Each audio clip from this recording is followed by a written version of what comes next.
Download this code from codegive.com, link in the description below.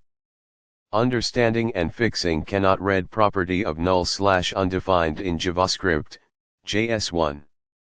The cannot read property of null/undefined error in JavaScript, often encountered as type error, cannot read properties of null, reading, or type error, cannot read properties of undefined, reading, is arguably one of the most common and frustrating errors developers face. It essentially means you're trying to access a property or method on a variable that currently holds either the value null or undefined. Think of it like trying to open a book that doesn't exist.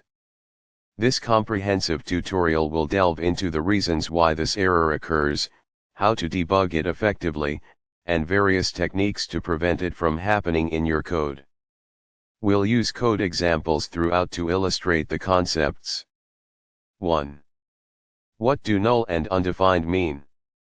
Before diving into the error, let's clarify the difference between null and undefined in JavaScript. *undefined*. This means a variable has been declared, but it hasn't been assigned a value yet.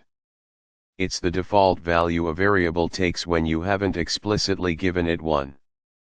Functions that don't explicitly return a value also implicitly